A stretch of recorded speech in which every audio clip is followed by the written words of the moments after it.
Dalam lakon Dewaruci adalah untuk pertama kalinya Brontoseno atau Bimoseno atau Werkudara menyembah dan berbahasa kromo.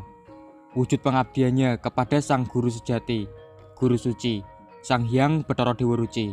Setelah Dewaruci mampu menjawab setiap pertanyaan dari Werkudara, bahkan sebelum Werkudara mengucapkan pertanyaan tersebut. Salah satunya adalah mengurutkan silsilah keturunan dari Werkudara, sang penegak Pandawa, sampai kepada Bathara Guru. Berikut adalah urutan inti silsilah keturunan dari Werkudara, sang penegak Pandawa, sampai bermuara kepada Sang Hyang Bathara Guru, beserta sekelumit kisah singkatnya. Simak terus, jangan kemana-mana.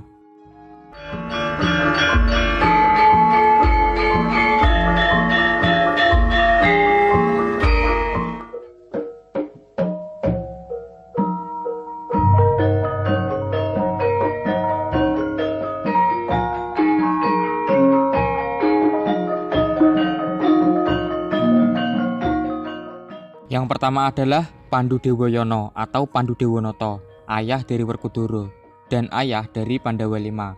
Tokoh yang sudah pasti cukup dikenal oleh masyarakat umum. Satria dari Hastinapura dan salah satu raja yang pernah memimpin dari kerajaan Hastinapura.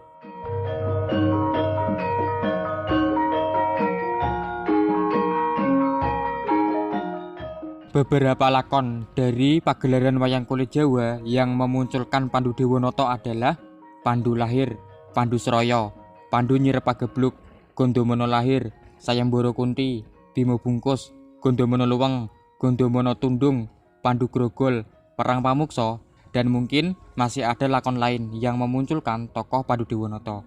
Jadi silahkan tambahkan di kolom komentar ya lakon lain yang memunculkan dari tokoh Pandu Dewanata.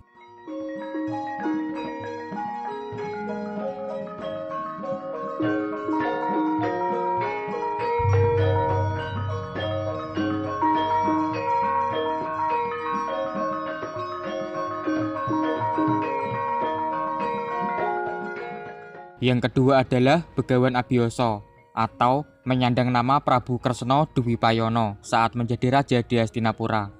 Abiyasa adalah tokoh yang terlahir dan tumbuh besar sebagai seorang resi di Pertapan Tertawu, Pegunungan Saptawarga. Tokoh yang diceritakan berkulit hitam dan bukanlah seseorang yang berparas rupawan.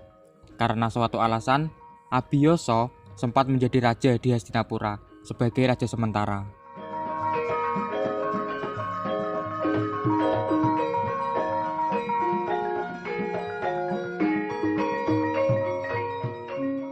Tokoh ini juga mungkin masih cukup dikenal oleh masyarakat umum, kakek dari Pandawa V. Beberapa lakon yang memunculkan tokoh Abiyasa adalah Abiyasa Lahir, Wahmuka Arimuka, Abiyasa Krama, Abiyasa Maguru, Abiyasa Dadi Ratu, Jumenengan Parikesit, Abiyasa Moksa, atau mungkin dapat digabungkan menjadi sebuah lakon, Banjaran Abiyasa.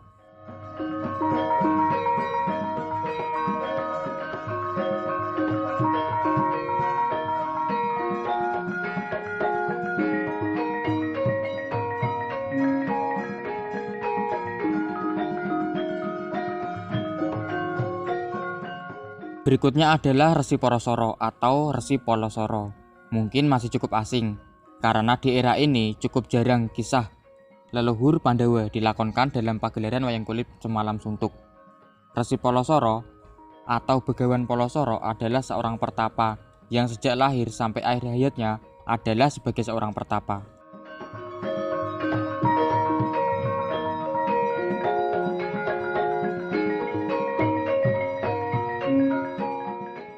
Menjadi pertapa di Pertapan Tertawu Gunung Saptawarga yang diwariskan secara turun-temurun dari leluhurnya.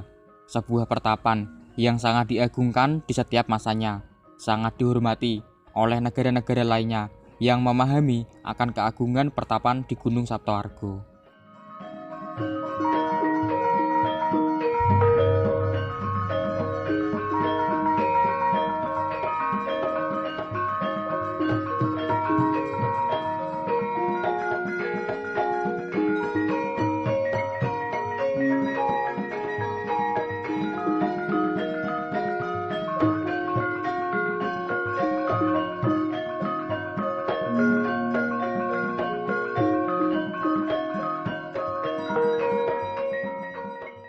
Selanjutnya, Bambang Sakri adalah ayah dari Resi Polosoro, juga merupakan pertapa di Pegunungan Saptoargo. Tokoh yang diceritakan menyandang sebuah nama kadewatan, yaitu Bathara Sakri, karena jasanya yang mampu menenteramkan kayangan Jogring Saloka, yang saat itu sedang geger dan digoncang oleh prahara, di mana untuk kesekian kalinya para dewa dibantu oleh seorang titah atau manusia.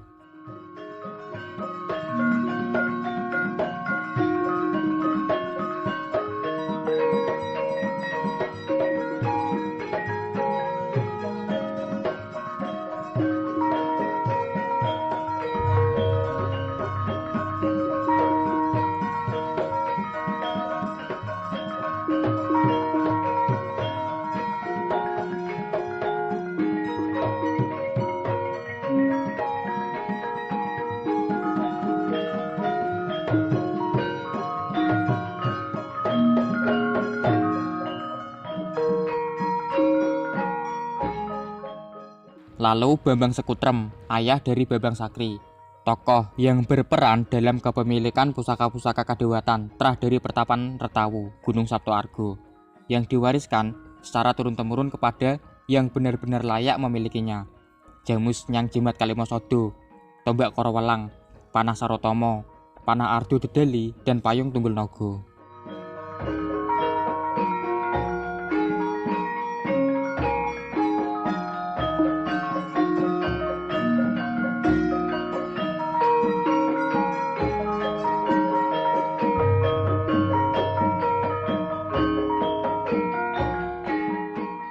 Kelima pusaka tersebut didapat oleh Bambang Sekutrem saat membantu Kayangan dalam melawan kudeta dari Prabu Kalimantoro.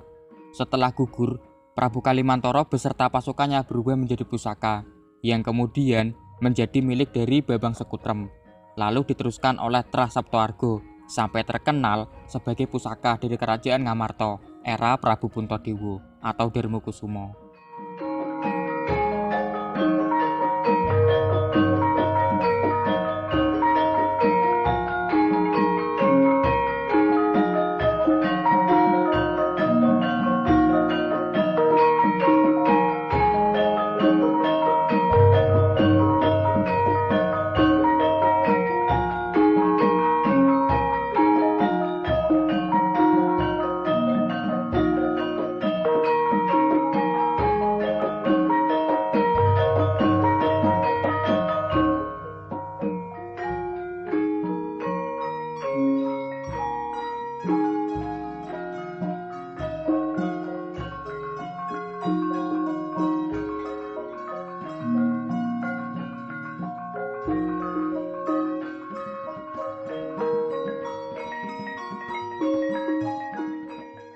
Resi Manumayoso adalah ayah dari Bambang Sekutrem, tokoh yang sebenarnya lahir di Kayangan, akan tetapi memilih untuk menjalani hidup sebagai pertapa di bumi. Tokoh yang merupakan pendiri pertapan Retawu di Gunung Saptoargo. Walau tinggal di Gunung Saptoargo, namun Resi Manumayoso seringkali membantu beberapa kerajaan yang membutuhkan bantuan. Salah satunya adalah Kerajaan Wirata di zaman Purwacarita. Inilah mengapa pertapan Saptoargo sangat disegani dan juga sangat dihormati oleh setiap negara dari masa ke masa.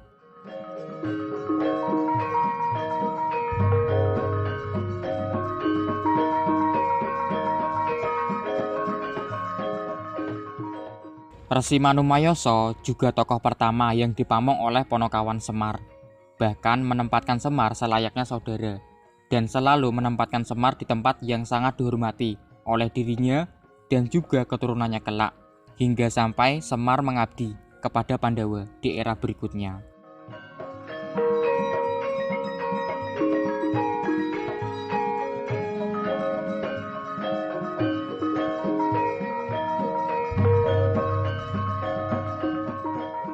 Lalu berturut-turut adalah Bathara Parikenan, ayah dari Resi Manumayoso, dan Bathara Bermani, kakek dari Resi Manumayoso. Dilanjutkan dengan Bathara Bromo, ayah dari Bathara Bermani. Lalu Sang Hyang Bathara Guru adalah ayah dari Bathara Bromo. Dan masih bisa ditarik lagi ke Sang Hyang Tunggal, kemudian Sang Hyang Wenang, di mana Sang Hyang Wenang adalah dewa tertinggi dalam cerita Wayang Purwa.